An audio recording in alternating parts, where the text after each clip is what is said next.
Halo sahabat kopi hitam. Oke, di video kali ini gue akan bahas perdebatan seru di acara interupsi iNews ya.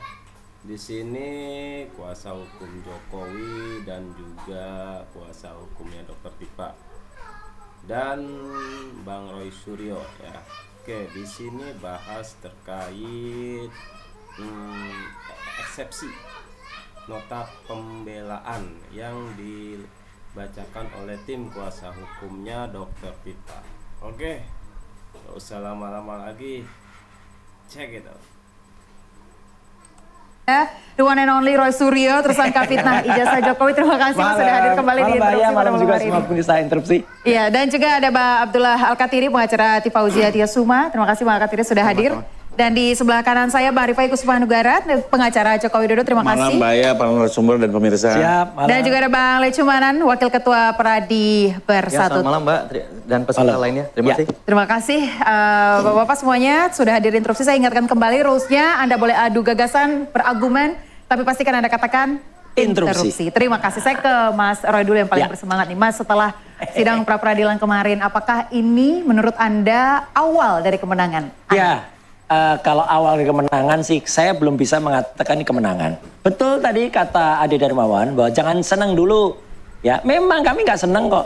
Kami hanya bersyukur kehadirat Tuhan Yang Maha Kuasa Allah Subhanahu Wa Taala. Apa yang membuat Anda bersyukur, Mas? Ya bersyukur karena hakim ya Pak Iketut siapa gitu ya namanya, maaf saya nggak hafal lengkap. Itu memang benar-benar teliti dan beliau itu objektif loh. Kalau memang yang kami kurang saya kurang tepat gitu ya, ketika kami juga memperapitkan jaksa dalam menahan dan memang itu sebenarnya kami tarik sudah, itu dikatakan tidak diterima.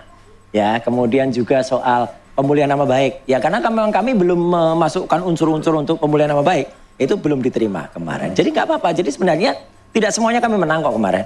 Ya ada yang menang, ada yang tidak, ada yang dikabulkan. Tapi alhamdulillahnya yang dikabulkan itu pokoknya dagingnya di situ. Dagingnya ya. di situ. Jadi soal penangkapan, soal kemudian penahanan, soal penggeledahan itu nggak boleh sembarangan, nggak boleh lagi nantinya kepolisian tuh menangkap seseorang itu menggunakan keputusan pengadilan yang sudah tahun lalu. Terus nggak boleh suratnya itu kopas, bahaya. Ya kopas, jadi copy paste surat untuk orang lain, di print lagi, diganti namanya. Itu di situ ada asalnya. Perintah untuk saya diinterogasi lagi atau diperiksa lagi. Loh, kami itu sudah P21.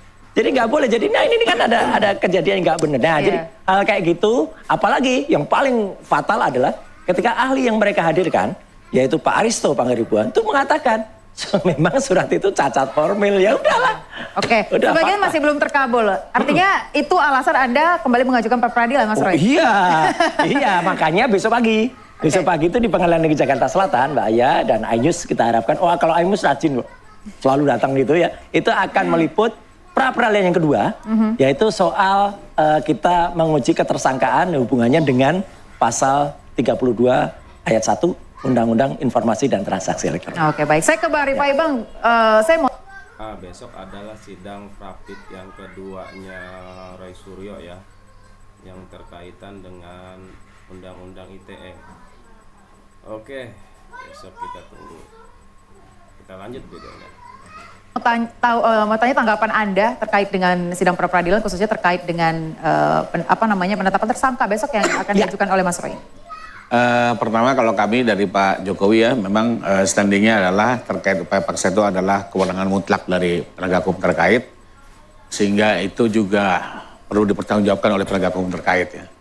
Sekalipun kalau kita baca pertimbangannya, sebenarnya kan kalau kita lihat dua. Pertama, ada yang tidak linear antara permohonan yang diajukan kepada pengadilan dengan konsideran dari surat penangkapan itu sendiri. Yang satu itu di bulan November 2025 ke pengadilan, dasarnya akan dilakukan penyidikan dan penyitaan. Sementara di surat penangkapan untuk tahap 2 ini kan nggak linear. Makanya dianggap secara administrasi dia cacat. Ya. Lalu kedua, dinyatakan juga bahwa karena wajib lapor dilaksanakan dengan baik sehingga tidak ada urgensi untuk melakukan upaya penahanan. Nah itu yang, dan kami standingnya harus menghormati semua putusan. Terima kasih. Sekalipun ada yang menarik juga dari situ. Apa itu? Ya. Jadi benar yang disampaikan Pak Roy ya, jadi belum selesai sepenuhnya karena ada dua pertimbangan lain yang buat kami ini cukup menarik ya.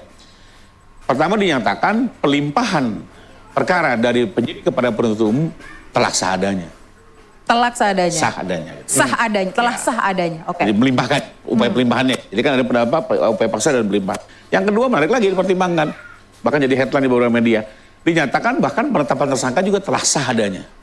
Karena sudah didukung 2 alat bukti dan sejumlah formalitas yang harus dipenuhi.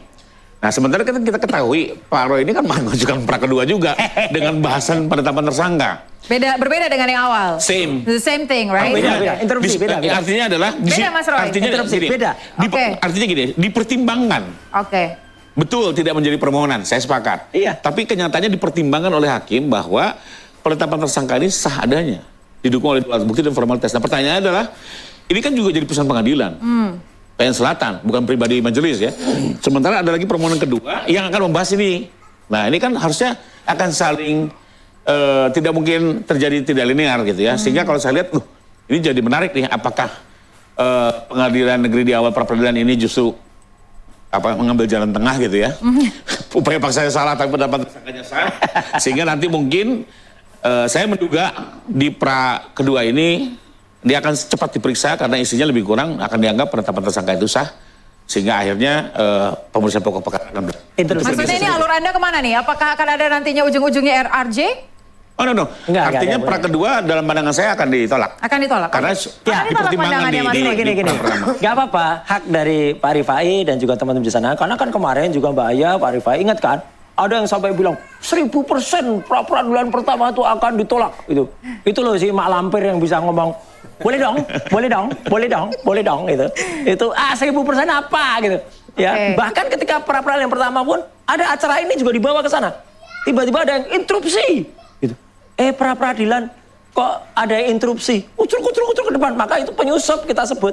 Lawyer juga, sudah tua juga, malu juga akhirnya ditolak sama hakim. Nah, moga-moga besok nggak ada lah kawan-kawan yang sok mau interupsi karena nggak ada. Jadi gini, kemarin memang betul belum dipertimbangkan karena memang kita belum mengajukan apa-apa yang menjadi poin dari cacatnya atau kami mohonkan untuk diperiksa kembali soal penetapan tersangka. Sama seperti penangkapan, penahanan, selama ini kalau tidak kita buka, mungkin orang juga ada tahu kalau suratnya ternyata surat tahun lalu, ternyata ada kertas yang ternyata itu kertasnya adalah sisipan Kopas. Ada juga perbedaan KUHAP yang dipakai, kitab Undang-Undang Hukum Acara Pidana yang dipakai dalam surat itu KUHAP baru ya nomor 20 tahun 2000. Ini Roy Suryo membeberkan fakta persidangan ya. Jadi saat proses penangkapan itu tidak semuanya dilakukan dengan prosedur yang benar. Oke, lanjut.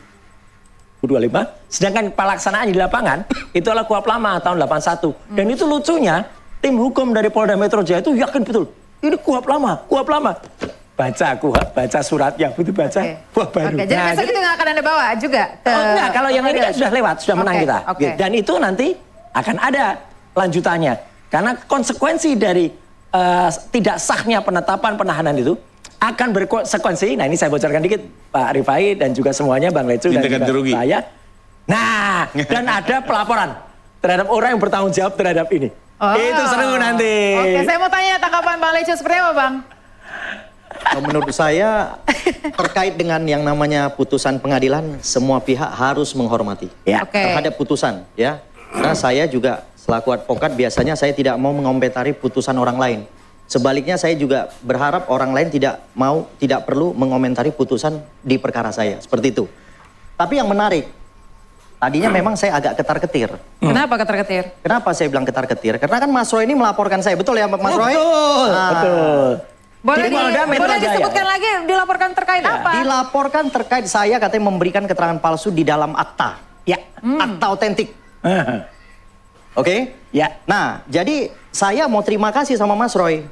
Dengan adanya putusan pra-peradilan ini, ya kan, telah menetapkan bahwa penetapan tersangka itu sah, telah didukung oleh 2 alat bukti. Gak ada. Penetapan tersangkanya belum sah. Loh, tadi kan Bang Rifai udah ngomong. Belum, Bang Rifai bukan hakim beliau. Kan tadi saya mengutip dulu ini. Ya. Tapi ada dalam pertimbangan, ada di dalam pertama. pertimbangan. Enggak. Sekalipun belum nyentuh soal penetapan Sekalipun tersangka. tidak beramar tapi dibahas di Enggak. pertimbangan. Jadi headline di banyak media loh. Iya, tapi media ngutipnya juga bisa salah. Enggak. Penetapan tersangka belum dibahas, belum menjadi putusan dari Pengadilan Negeri Jakarta Selatan. Memang bukan putusan tapi dipertimbangkan. Ya, Dipertimbangkan. nanti dipertimbangkan lagi. Ya. Dipertimbangkan berarti belum sah. Itu benar ya? Oke, Jadi silakan Pak menurut Lecu. saya, ya kan, karena ini kan semua pemberitaan. Yang kita kutip ini semua dari pemberitaan. Nah, pokoknya saya juga akan mengejar putusan Ini Lecumanan ya, yang dilaporkan oleh Roy Suryo. peradilan itu nanti akan saya jadikan bukti di Polda Metro Jaya, Bang Roy. Bagus. Ya kan? Bahwa apabila memang terkait dengan penetapan tersangka ini sudah sah, kok saya dilaporkan lagi. Itu persoalannya. Tapi nggak apa-apa. Bang Roy, saya mau titip pesan sama Polda Metro Jaya. Ya. Tolong segera periksa Bang Roy. Ya. Habis itu setelah periksa Bang Roy, tolong panggil saya. Saya kepengen cepat diperiksa. Bagus. Itu intinya. Kenapa Anda pengen cepat diperiksa? Ya karena saya diduga katanya memberikan keterangan palsu di bawah akta otentik. Saya mau tanya Mas Roy, itu sebenarnya kenapa Anda melaporkan? Gimana Mas? Jadi Bang Lecu itu ikut dalam 3 orang, yaitu Bang Lecumanan, Maret Samuel Sweken, dan juga Andi Kurniawan. Itu kan numpang ketika pelaporannya, meskipun sebenarnya mereka mendahului. Jokowi lapor tanggal 30 April, bertiga ini lapor sebelumnya. Tapi ternyata dalam pertimbangan dan dakwaan jaksa, yang tadi juga dibacakan juga pada sidangnya sahabat saya Dr. Tifa, tidak ada. Jadi tidak dipakai pertimbangan-pertimbangan mereka, laporan mereka. Jadi pasal 160-nya nggak ada, kemudian 27 atau 28 ayat 1 nggak ada. Ya, sehingga apa? Mereka ini sama aja dengan membuat keterangan palsu. Menurut Anda layak dilaporkan tidak, Bang Lecu? Yang penetapan tersangkanya di Pak Jokowi. Ini sederhana nih, Bang Roy. Gitu, ya. Kan Bang Roy udah diperiksa belum di Polda Metro Jaya? Iya, tunggu aja. Ya makanya kalau bisa cepat Bang Roy. Oke. Karena saya mau minta cepat saya diperiksa. Saya nggak mau nunggu lama-lama lagi Bang Roy. Saya bocorin dulu daripada nunggu Polda Metro. Tunggu saja juga panggilan dari Pengadilan Negeri Jakarta Utara ya. Kalau itu perdata, Bang Roy. Enggak apa-apa. Enggak terlalu menarik. Pidananya iya, perdatanya iya. Dua ini dua ini. Kalau perdata bisa diwakilkan. Saya kan maunya head to head nih sama Bang Roy. Baik. Jangan head to head. Ini kita interupsi. Nanti bisa bilang. Jangan dibahas ya, oke. Saya ke Bang Alkatiri. Bang Alkatiri, tadi kita beralih ke persidangan Dr. Tifa nih ya. Tadi usai persidangan Dr. Tifa mengatakan bahwa dakwaannya error de objecto dan persona. Apa yang dimaksud dengan itu? Sebelumnya saya akan menanggapi dulu Lecumanan karena juga menyangkut Dr. Tifa. Oke. Soal apa? Ya dia juga laporkan Dr. Tifa. Oke. Ya, tapi Lecu Anda juga laporkan Dr. Tifa ya? Yang dilapor balik oleh Mas Roy kan 28 ayat 2. Ya. Oke. Tapi kami itu di 160, dia juga 3 orang ini melaporkan di 160. Yaitu, Dan nggak kena. Iya, penghasutan. Yang mana dari awal, atas laporan mereka ini sudah diabaikan dari awal. Karena Mas Roy dan dulu ada Resmond ya. Ada dokter palsu. Si omon-omon. Resmond segala itu pasal 160 itu tidak ada, tidak digunakan. Yes. Berarti diabaikan. Jadi sekarang itu persidangan itu bukan dasarnya laporan mereka, bukan. Tapi laporan Jokowi, terbukti di dakwaan itu. Tapi kan mereka selama ini kan sudah mencemarkan dengan pasal itu, 160 dan sebagainya. Nah ini kami juga mau melaporkan ke 160 ini. Kami tidak tinggal diam karena laporan di 3 orang itu tadi Lecumanan, Andi Pak Kurniawan dan Maret Samuel Sweken. Itu ada di status tersangkanya Dr. Tifa. Di konsiderannya, tapi di isinya nggak ada. 160 itu sudah diabaikan kan? 160 itu kan sudah tidak diperbolehkan karena. Oke guys, gimana nih pendapat kalian? Silakan komentar di kolom komentar. Dukung terus channel Kopi Hitam 26 agar lebih semangat lagi. Terima kasih.